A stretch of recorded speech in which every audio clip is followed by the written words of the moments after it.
Guys welcome back to my new vlog. स्वागत है आपका मेरे इस नए व्लॉग में। तो आज मैं आई हूँ अपनी ननद के यहाँ क्योंकि उनकी बेटी का अन्नप्राशन है। आज वो 6 मंथ्स की हो गई है और मैं कुछ ज़्यादा पुती पुती सी लग रही हूँ क्योंकि आज कर लिया है मैंने मेकअप की बात हम बाद में करेंगे। तो मैं बताती हूँ, मैं यहाँ उनके घर पहुँच गई हूँ और मैं थोड़ा सा लेट हो गई थी, ऐसा मुझे लग रहा था, लेकिन मैं लेट नहीं हुई थी। वहाँ जाके देखा तो कुछ भी प्रिपरेशन नहीं हो पाई थी क्योंकि कुछ काम पड़ गया था, तो सारी चीज़ें डिले हो गई थी। तो सबसे पहले मैं पहुँची थी तो मैंने जाके सारी तैयारियाँ शुरू कराई।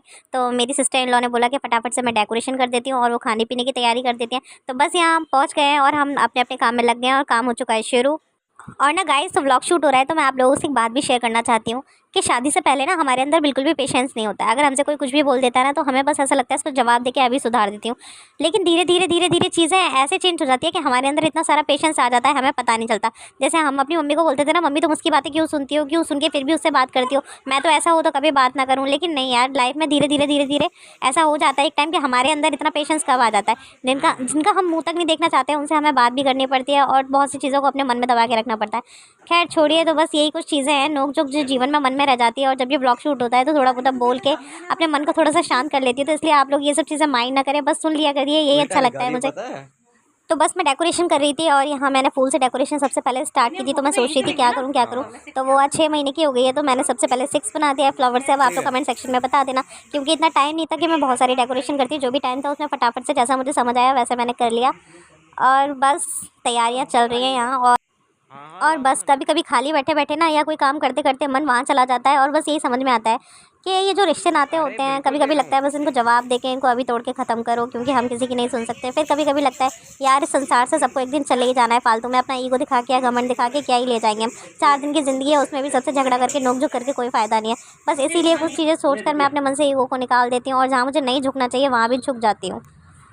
और मुझे ऐसा लगता है रिश्ते और चीज़ें अगर तोड़ने को चाहो तो आसानी से टूट जाती हैं, लेकिन शायद इन्हें जोड़ने में पूरी ज़िंदगी लग जाए। तो मुझे बार बार एक ही दोहा याद आ जाता है, रहमन धागा प्रेम का ना तोड़ो चटकाए, जोड़े से फिर ना जुड़े और जुड़े गांठ पड़ जाए।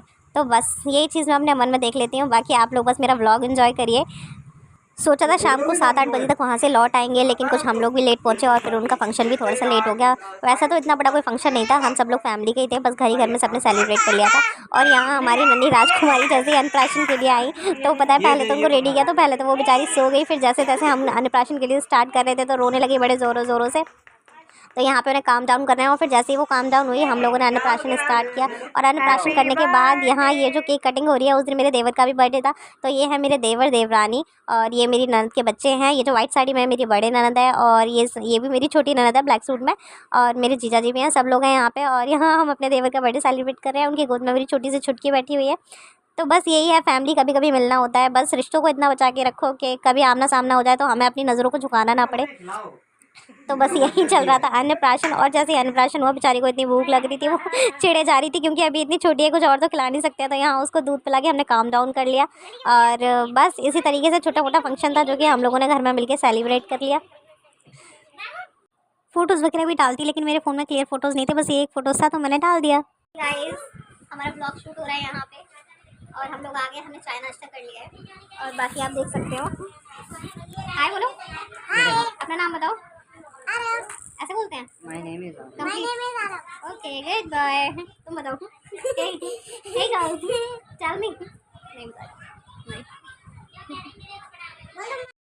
और सच में गाइस, वैसे घर में ये लड़की इतनी शैतानी करती है, इतना शोर मचाती है, ये वो कुछ ना कुछ बोलती रहेगी आबड़ शबड़ सा। और लेकिन बाहर जाएगी ना तो कुछ नहीं बोलेगी। तो फिर मुझे ये सुनने को मिलता है कि ये कुछ बोलती नहीं है, ये कब बोलेगी, इसे बोलना सिखाओ, ये है वो है। लेकिन हम कैसे समझाएं तुम लोगों को कि भाई हम अपने बच्चों का ख्याल तुमसे ज़्यादा रखते हैं, तुमसे ज़्यादा कोशिश करते हैं, लेकिन उनको नहीं समझ में आती ये चीज़। तो फाइनली यहाँ अन्नप्राशन भी हो गया, सारी चीज़ें हो गई, फंक्शन सारा खत्म हो गया था। उसके बाद मैं थोड़ी सी कर रही थी मस्ती छोटे से क्यूट के साथ। मैंने बोला मैं जा रही हूँ, मामी अपने घर जा रही है, मामी को परमिशन दो। तो बड़ा खुश हो रही थी, बड़ी इनोसेंट सी लगती है। लेकिन ये छोटे बच्चे हैं ना, इनसे मुझे और पता है ये बच्चे ना मुझे अब अच्छे लगने लगे हैं। जब मेरी शादी हो गई है, शादी क्या हो गई है, जब मैं खुद एक माँ बन गई उसके बाद। लेकिन जब मेरी शादी नहीं हुई थी ना, तब मुझे ये बच्चे इतने बुरे लगते थे ना, चाहे किसी के भी बच्चे हो। सीरियसली गाइस, मुझे इतनी गुस्सा आती ना, खुन्नस आती थी, खास करके किसी का बच्चा रो के रह जाए या चिढ़ के रह जाए। लेकिन ऑटोमेटिक टाइम के साथ चीज़ें चेंज हो जाती हैं, वैसा मेरे साथ भी हुआ। मुझे अपने तो बच्चे प्यारे लगते हैं, साथ में दूसरों के भी बच्चे प्यारे लगते हैं। खास करके इतने छोटे छोटू से होते हैं ना, तो इनके साथ शैतानी करने में बड़ा मज़ा आता है। और वाकई वैसे भी वक्त कब बीत जाता है, कब ये बच्चे इतने बड़े हो जाते हैं, इनके स्कूल ये सब अटरम शटरम। और लाइफ में एक फेज़ में आके लगता है यार ये फेज़ फिर नहीं लौटेगा। इसलिए जो भी है जैसा भी है सबके साथ टाइम स्पेंड करो, एंजॉय करो बस। तो यहाँ हम जाने वाले थे तो सबने बोला थोड़ा सा डांस करके जाओ, थोड़ी सी नौटंकी करके जाओ। तो बस यहाँ ड्रामा शुरू हो गया मेरे।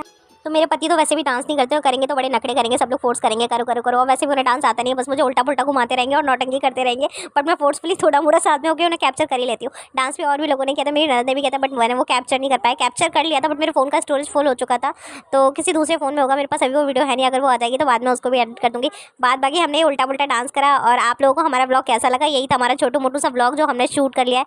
बाद बाकी आप लोग हमारी वीडियो को लाइक कर देना, चैनल को सब्सक्राइब कर देना। Thanks for watching, bye bye.